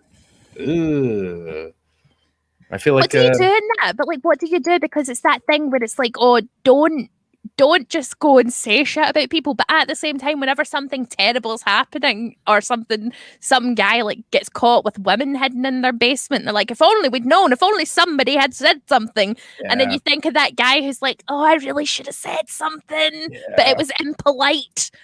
Like, all right. So it's also possibly illegal. Could be liable if you do it wrong. In Montreal, I had crazy upstairs neighbors. They were convinced I was making all sorts of noise. I wasn't. One time at 6 o'clock in the morning, Chris is now reading the private chat. Yes. I'm listening as well, but yeah. And he banged on my door at 6 in the morning and said, you attacked my wife last night. And I was like, I didn't do any of that.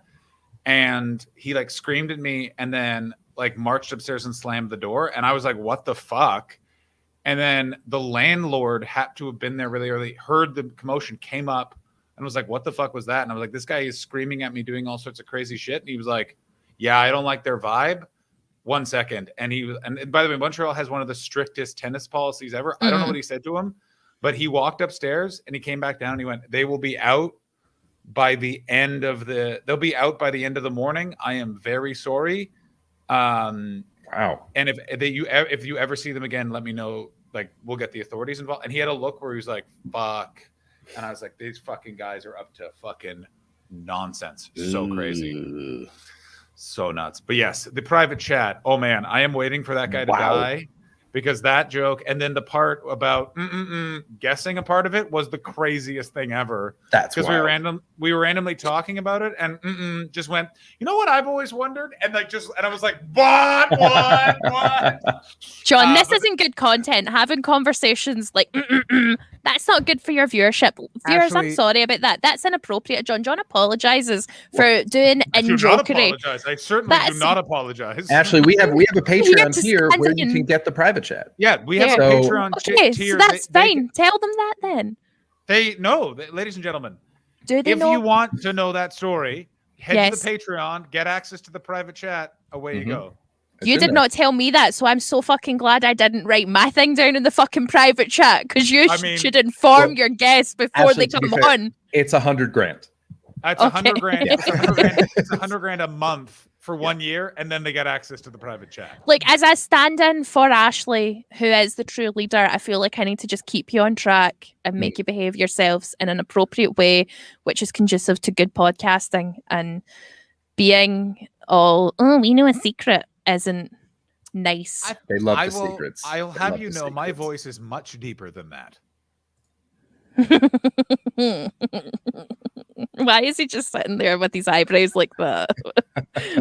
What's wrong with you, John? I think he's trying to pretend like he's frozen, but he's blinking. I wanted to see how long I He's could do little that. shifty I know, eyes. I couldn't because I was literally just looking at the both of you and I was just shifting back and forth while you're talking. But at this moment, might have enough stories that could be sold to the press to make it worth it. Yeah, that's true. There is a Yeah. couple of things in there. Yeah, there's a couple in there. My yeah, there's a- goodness. Here's Ashley, my you've been, question. you've been. Oh, sorry, John. Go for it.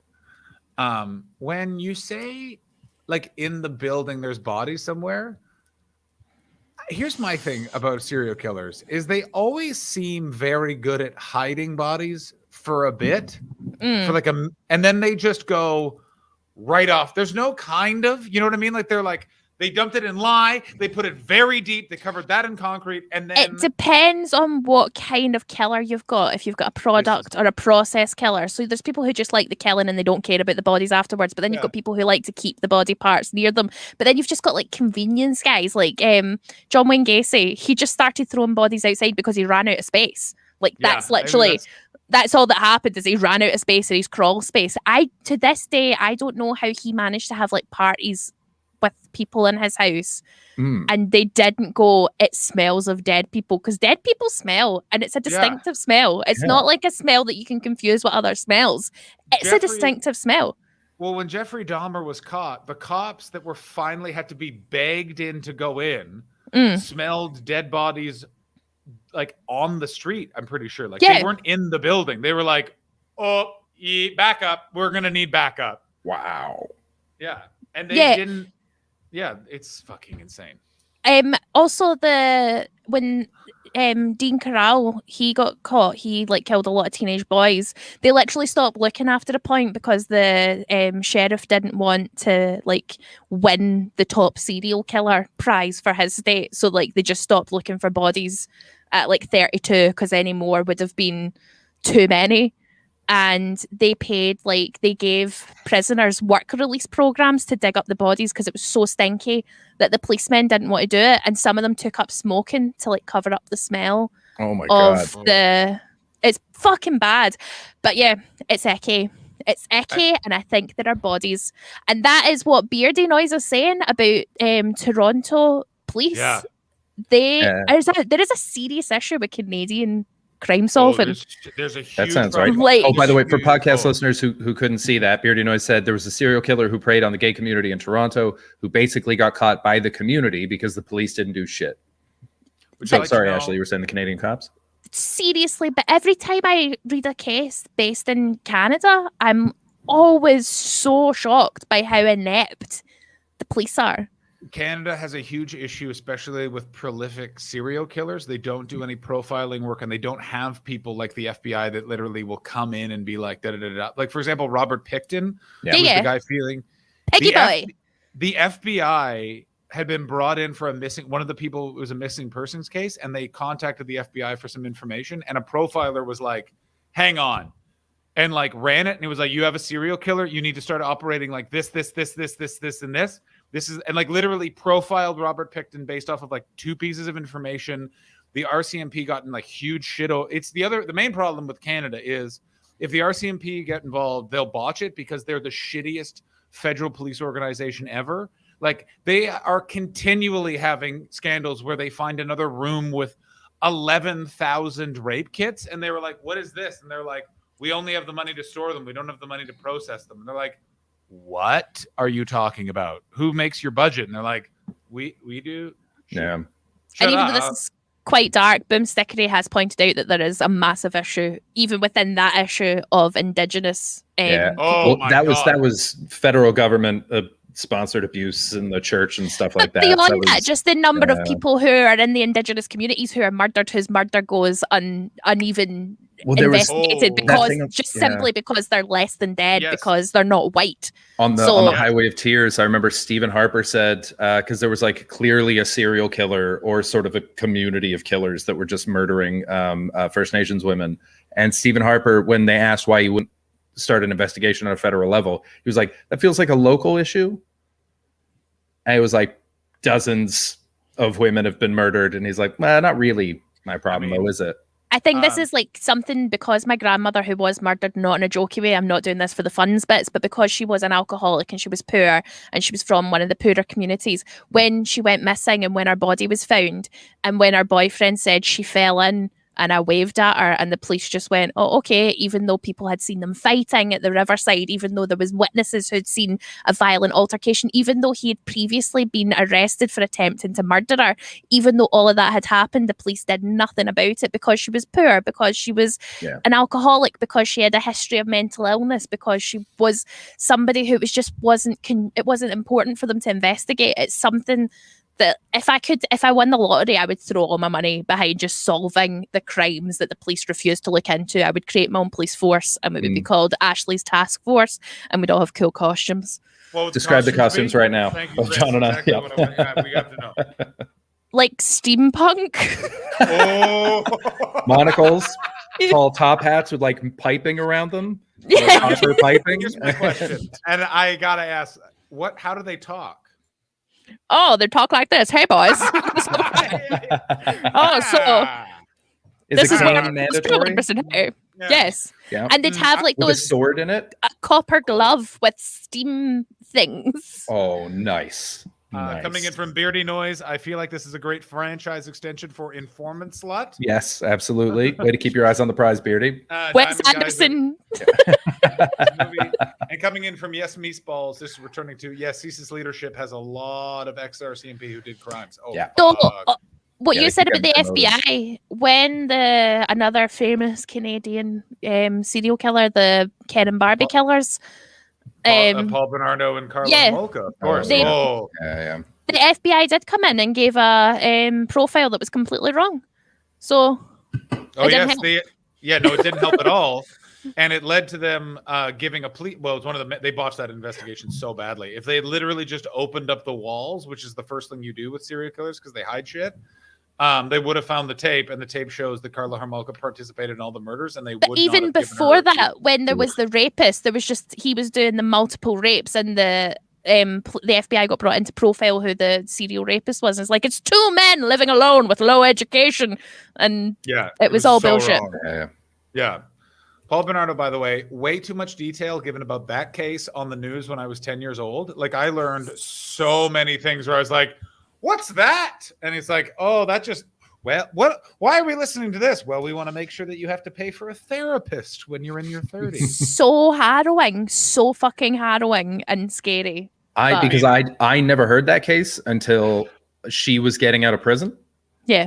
And I was in Montreal at the time, and I remember people were like, Carla Homolka's getting out. And I was like, who the fuck is Carla Homolka? And when you're sitting around having a nice time with your friends, and then they all together, and they're not enthusiasts quite like you, Ashley, or you, John. They were sort of reluctantly conveying the details of their crimes. And they were just like, and then her sister, you're like, Jesus, fuck. Really put a pall on the evening. I felt bad for not being better improved. We start a spin-off that is the Untitled Crime Stream. Oh, go on! I love this. We could talk about true crime. we talk about true crime because that's all I ever want to talk about. I find it's my favorite thing. I mean, the idea that the guy who investigated and took the statement of Jeffrey Dahmer almost committed suicide because he stopped being famous one day is like Oh my God, so fascinating. That blows my mind. The fact that the Green River Killer and fucking what's his face knew each other because they hunted and hid in the same area. The fact that the same profile that caught who's the fucking one they always say is Ted Bundy, the guy who caught Ted Bundy. I hate that they call him handsome. It's like he's not handsome. Not handsome at all. He's such a fucking weirdo. I don't understand why everybody just focuses on, he rage killed. Yes, and then he also stuck his penis in skulls. It's like, he's not just a serial killer, he's also like a fucking necro weirdo. Yeah, it's so that had to be in protective custody because every prison they always put it into, like every gang, like openly to the guards would be like, just so y'all know, we're killing that guy. And they're like, we would have let you if you hadn't told us. So did you have to tell us? Just yeah. Edmund Kemper is one of my favorites. I think Edmund Kemper is so fascinating because and the psychological. I mean, Chris, I'm so sorry we're getting into a. That's all right. This is I'm learning things. These are names I can drop later when talking to my other serial killer friends. Edmund Kemper is so fascinating because Edmund Kemper may have completed his cycle. He's one of the few serial killers that essentially did his job. He did the thing he wanted to do. Yeah, he basically what it was he hated his mother with a so fervent, much violent passion, and he ended up. I'm so sorry for everyone, murdering her and fucking her at the same time, and he basically was like, "All right, I'm good. Time to." Okay, that's me done, guys. Bye. Yeah. Old Edmund's done to the old show. Time to turn himself into the cops and go to the Clancy, and then he turned himself in. He was just like finished. I think he turned himself in. There's debate over whether he turned himself in because he'd killed his mum. You're super out of focus, John. You've gone really blurry. Put your hand up at the lens to make it like focused again. He's gone. Anyway, it doesn't. Okay. There's debate as to whether he turned himself in because he'd completed his cycle, as John said, or because he knew that they were circling and they were cut. He knew he was close to being caught. He liked to play stupid, but he was actually really clever. Okay. And there's like this kind of idea that maybe he just went, fuck it, I'm going to get caught. I'm going to turn myself in and I'm going to end this on my account. I'm sure he's the one who recorded audiobooks for the blind. Yes, he is one of the most prolific readers. Because my dad gets my dad is in because my dad can't read, and my dad gets books from that charity, and I'm pretty sure we had Flowers in the Attic read by Ed Kim. Jesus Christ! So the only true crime thing that I know is the Washington Sniper. Mm-hmm. Utterly fascinating, unbelievable story, fucking wild. But the thing that really sticks with me, and there's a bunch of horrible layers to it, but the person he wanted to kill was his ex-wife. That was the person he wanted to kill, but he didn't want it getting back. Like he knew that they would immediately suspect him because he'd like kidnapped his kids and all this kind of shit. And so he just killed a bunch of other people so that it would look like when she was killed, it wouldn't look like a targeted crime. Yeah. She would just look like another victim. Okay, quickly, Chris, you want to kill somebody, right? Yeah. Have you got like a plan? Do you have like in your head a how to get away with murder plan? No, I don't. I haven't thought about killing people. But if I was to do it on the spot, I would just sneak up behind them, and then I would just choke them out, and then I would leave them, and then I would go away, and that would be it because there's no fingerprints. It's all arms. There's no arm prints. But you're essentially cuddling someone to death. That's going to stick with you. I'm very lovable. I'd like to be away from somebody. I think I would be like a poisoner. I think I would be like what's her name? Big Bell, fucking that Norwegian immigrant woman who killed everybody. Oh, fuck. What is her name? Oh, I know who you're talking. Oh, damn it. Bell. Her name's Bell, isn't it? I don't know. She was a big Norwegian immigrant. I could play her in a film. We have a very similar vibe, and that is my dream. Is that she's a big kid. She's just a big kid. Bell Gunas. Yes. Gunas. I feel like I could be her. Like, I feel like I should lure Ben back and just be like, oh, yes, I'm going to be your wife. It's going to be beautiful. Yeah, come back to my farm. Dead. And then keeping all their shit in a room, just being like, these are my trinkets. Like the Little Mermaid, but really weird. It's like, I've got gadgets in case there's a plenty. And then in my cave of wonders. You want dead Norwegians? I've got 20. But who cares? No big deal. I want more. I can Start be her. combing your hair with their ribs. What is Yeah. this for? Yeah. Making me beautiful. She's one of my faves. I would Mark Wahlberg at the end of The Departed someone. You think you have the Shoot it. skills for that? You can just No. get into their fifth floor apartment Listen, unnoticed. I know me, and I think Chris, you can agree that on the surface doesn't look like I could do it, but if someone has gone to the point where it's like I have to kill them, Yeah. I will that will be figured out and they'll be dead. They will. I might go to jail and I might get caught. Yeah. If I'm murdering someone, this is what'll happen. Did you kill that person? Well, you figured it out. Now watch me whistle for the rest of my life. Yeah. Because if someone has pushed me to that point, they deserved it. Okay, one more true crime question. Okay. All And then right. I'll stop talking about it because do you think Look at your hands. You're so excited. I will talk about it. I'm literally autistically stimming. This is my favorite thing to do, and I'm You like, I'm understand- showing it. Do you understand when I immediately got divorced, I was like, I need to relax and put soothing things on. So I watched only Frontline documentaries. And what I didn't tell anyone else is we, of course, rewatched The Confession Killer. Utterly fascinating situation. Utterly fascinating situation. That true crime situation with fucking, what's his face? He had no teeth. And he was clearly, oh, God damn it. He killed no one. He just had crazy confabulation. And the Texas Rangers. CPI. Yeah. Otis Toll was his fucking Yes, pal. his Oh, big gay friend, and he was married to the little girl. What's his name? yes, what is his fucking name? God damn it. Hang on. He had a wet eye. He did have a wet eye. He had a wet eye, and all he liked was smoking and fucking milkshakes. Oh, And he said Henry that, Lee like, Lucas. His name is Henry Lee Lucas. Lucas. And he said that like an evil, like satanic cult had like hired him to kill people, like the Yeah, Black yeah. Hand Gang. Anyway, here's my question: Go the ahead. Menendez brothers. There is a lot of push right now in pop culture Oh. to free the Menendez brothers. Ab- They say that they were abused. There are pictures of Daddy Menendez dangling them from a pole, which I've seen. Yeah. There is a huge push, especially from the people who are making the true crime film, to free the Menendez brothers. I am of the mind that it's all bullshit and that they should stay in jail.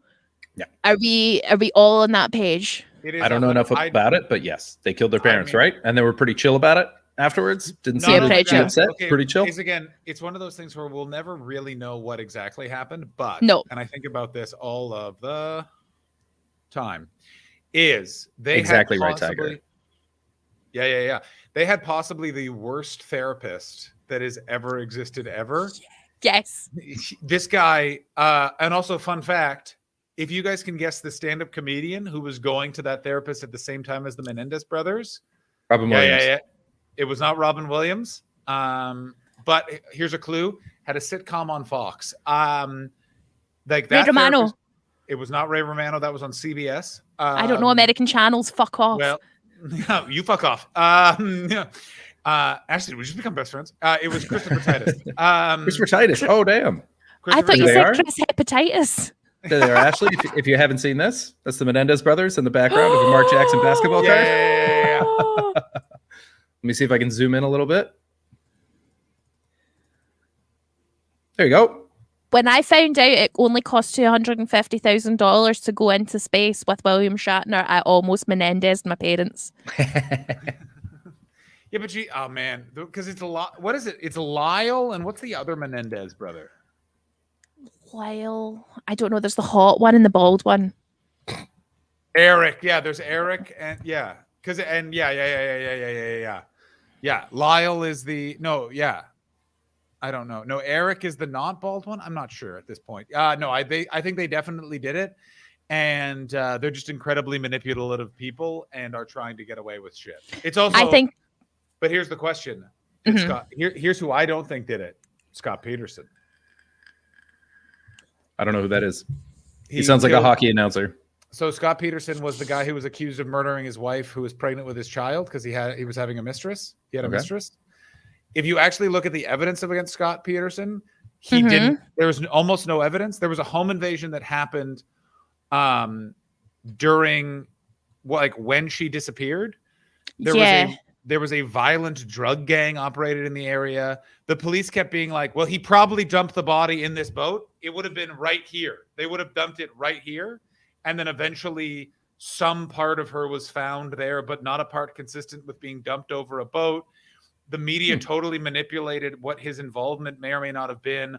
He also had a smug face, and that upset people. This is People the thing. hate smug faces. They also took a photo of him at a memorial where he's smiling, but they cut out the fact that it was his nephew walked over to him and hugged him while he was breaking down, and then he just smiled for a second, and they took a photo of it.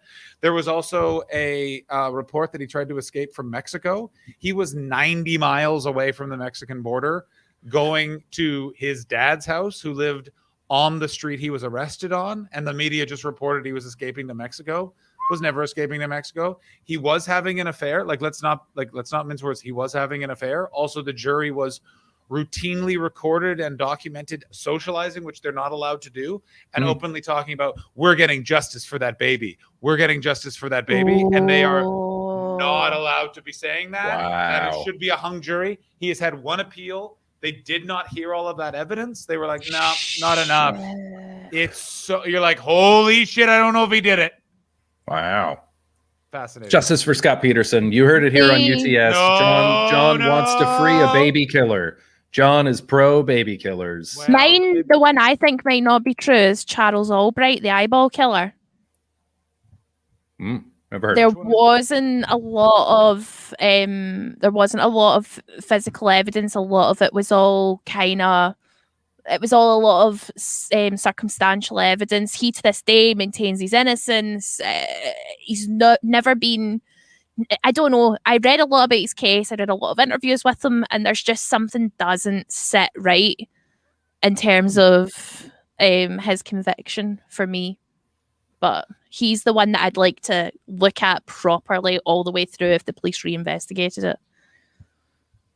Utterly fascinating. I've read about this guy, but I don't know much about it. But God, do I love true crime. God, do I love true crime. We would have the best true crime podcast, John. I mean, Chris, not so much. You didn't really bring anything to this table. I feel like you could be like the stupid one that we educate. I guess, but I'm not even that interested. I'm not even curious about it. I just don't care. I don't. Yeah. I also get in touch with us. Let us know if you'd like to be the stupid one in John and I's podcast about true crime. Ashley Story, I will 100% do a true crime podcast with you, but I only want to talk about, I don't want to talk about individual true crime. I just want to talk about weird true crime scenarios. Do you know what I'm saying? As in okay, it's a knife fight. Who would win? No, that's stupid. You've ruined it. You've taken away what was a good idea. I don't like that podcast either. I don't like that podcast either. Let's just do a true crime podcast. Yeah, okay, let's just stop trying to ruin stuff, John, with your bad brain. No. Wait, John, were you talking, do you mean pitting who would win in a knife fight, John Wayne Gacy or Robert Picton kind of thing? Like a greatest warrior? Same thing. John Wayne Gacy would go, oh, can I show you a magic trick? Let me tie your hands together. Ha ha! You're trapped. And Peckham would just be like, oh, I'm going to feature to my pigs. Yeah, that's exactly it. They'd just be so weird and awkward. I just want to be dirty. Ashley, did I tell you my tangential connection to Robert Picton? No. I also kill people and feed them to pigs. Yeah. Oh. No, it was my mom's friend. Her prom was catered by the Picton farm. Oh no! But they were putting people in that. They were putting people. Did your mom eat people? Your mom ate people. My mom's friend did. My mom's friend ate pigs that ate people. Yeah. No! Not just pigs that ate people. They were processing humans. No. What? Yes. Hands down. They were processing because loads of people got hepatitis and didn't know why. Mm-hmm. Fuck! I didn't know that. I thought they were just brick topping. No. Yeah, that's why they saw that report about how you test tattoos on pigs first because it's similar flesh, and they went, "Let's follow through with that logic." Oh, that's icky. Oh my god! Yeah, the Robert Picton case, is one of the many times where you're like, wow, RCMP. Are you guys doing this on purpose? And they're like, I wouldn't say it's on purpose, but we are having a lot of fun making these mistakes. Yeah. And didn't they go to his farm a few times? Yeah, and also there was many times. No, but there was he had this sort of like drinking club in his farm, like called the Pig Palace or something, where a lot of like locals would drink. So you had a lot of like law enforcement and stuff were like hanging about there, irrespective, having a fucking fun time, shagging sex workers and like drinking. Hey, Robert, where's that girl from last week? She retired. I killed her. Just kidding. They were. So yeah, that's been a fun turn in this podcast. That took it down a serial killer route. Yeah. Well, normally we talk about shitting, so you know. Yeah. I mean, we started there. Yeah, we did. Certainly did. And then you built on it. And I like that. Right up the nose. I am up for starting this serial killer podcast. First things first, you have to name it. But besides that, I am on board. Killer Clowns. Deal. Yep. Great. Look at that. Oh my God. Yeah. All right. Well, I got news for you, Ashley. Here's the one thing that I like doing, evidently, is starting podcasts with people. So boom, you're in. John's in 5 podcasts right now. Also, the really good thing is we can be like quite like, oh no, we can laugh at this, and then I can say it's fine because my grandmother was murdered, so I'm allowed to laugh at stuff. Oh, shield, defense. Yeah. Guess who's out? Goodbye, Chris. Ladies and gentlemen, welcome to Killer Clowns. First topic. Who are we doing now? Come on, just throw out a topic. Let's get into it. Come on. I don't know. I feel really uncomfortable now. You've put me on the spot. All right, let's not do that. Oh no, yes, Meatballs has suggested stories about Johns. I really like that. I do remember when I didn't know if there were any famous Johns when I was a young kid, and I remember asking at the Carlingwood Library, are there any famous people named John? And the librarian went, John Wayne Gacy. And then I went and looked that up. That's very fun. Feels good. I mean, if no other reason, this has reminded me of a joke from the 2020 show I was never really able to do because of COVID that works so well with the 2021 hour of stand-up I'm trying to do. So if anything, what a rewarding stream. I've started the new podcast, Killer Clowns with Ashley Story, coming. Yeah. Here's the logo for Killer Clowns, by the way. We can't see it. Oh, it's just... And I'm back. And so is Chris. And there's John. What do you think of it? I think I'll do some photoshopping. I will, you know, think you're better make than sure. Tim Curry? You think you're better than Tim Curry somehow, Ashley? No, I just don't want to like. I'm in this situation when I'm very aware that you better be careful who you use within jokes because they might die soon. Is he not already dead? No, but he's not well. He's not well. I knew that. I knew he wasn't well, but. And I don't want to, like, I made a joke about Phil Collins on the radio in a pre-record, and they made me go back and re-record it in case he dies. What? Wow. Apparently he's not well. But I'm not allowed to say I hate Phil Collins. It wasn't even a joke. It was just I hate Phil Collins. I really hope he dies of a heart attack so his heart goes ba-dum, ba-dum, ba-dum. That's terrible. How dare you? Who did you replace it with? Who did you decide to hate? Pato Benton. No. Who? Who's that? Who's Patty Benton? Pato Benton, Pato Benton. He sang a song called, I can't even remember. It was a really bad fucking number 2 song that he sang in the 90s. About shit? Baby Come Back. Baby Come Back. It was a hit song in the UK in the early 90s.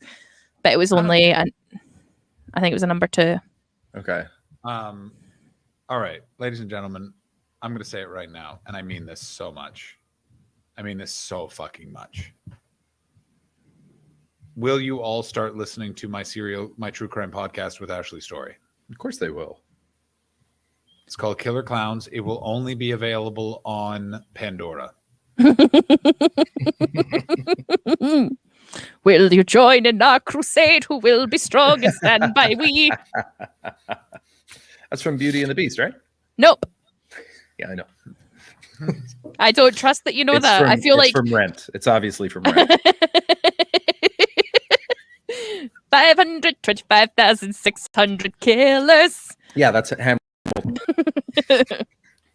I know my musicals, Ashley. It is true. I'm real good at them.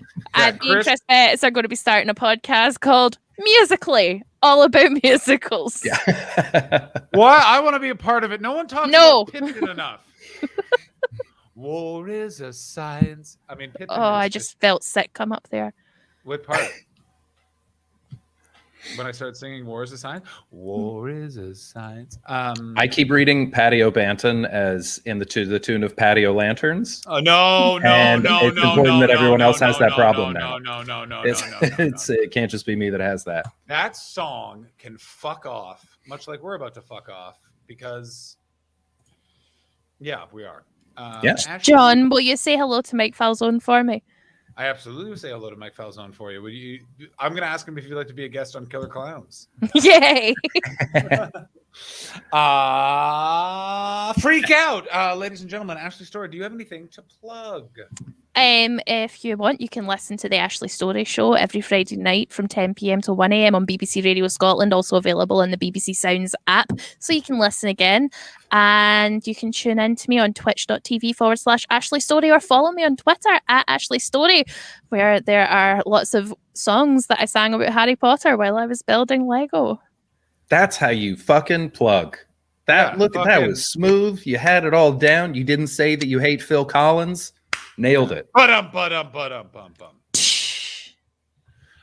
Chris, plugs. Thank you so much to our podcast listeners for listening. Please subscribe and rate and all that good stuff. We appreciate it. I am mostly laying low, so if you want to support the show on the Patreon, we appreciate our patrons.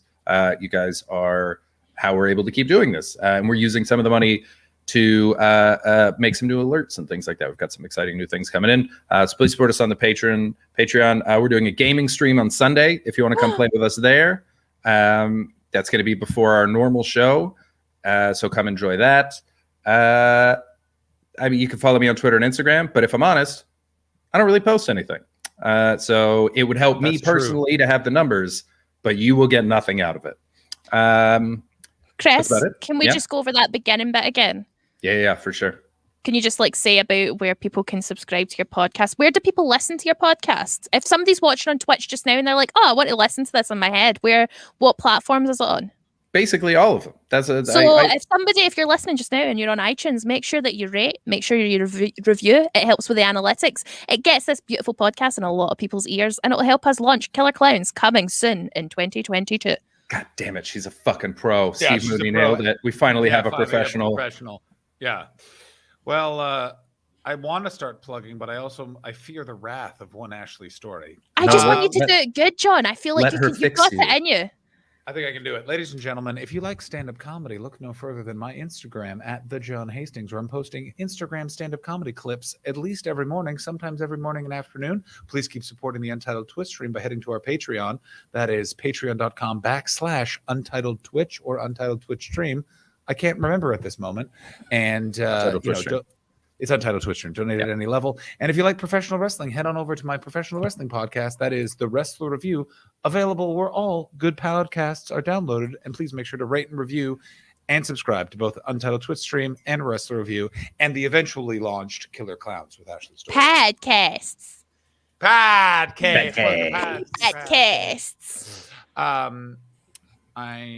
cannot wait for all of this to happen. Ladies and gentlemen, my final question is, who shall we raid? We've got MZ is on and Robotron, and then someone called Toasty, who I don't know, but apparently we follow. And Am I Gun is huge, and Paleontologizing. Ashley, who would you like us to raid? I think you should raid Robotron. Done. Deal. We are rating Robotron. And now, ladies and gentlemen, everyone's favorite part of the show. We'll be back tomorrow. Thus far, no stunt Ashley booked for tomorrow. It will just be Chris and I, but that may change. We will see. Will you be Thanks so much for kissing? watching. What? Will you be kissing each other? We already kissed for you on stream. I know, but tomorrow, can we get some kissing? Just to entice the people to watch tomorrow. Will there be kissing? We will only kiss on the stream if you appear in the chat and tell us to kiss tomorrow. I will be here tomorrow asking you to kiss, and I look forward to that. Boys kissing boys, kissing boys, kissing boys. Very good. Ladies and gentlemen, have a great afternoon. I'm going to go get my COVID vaccine booster. Suck my butt. Bye, guys. Ooh. Penis. into her vagina. And that's all.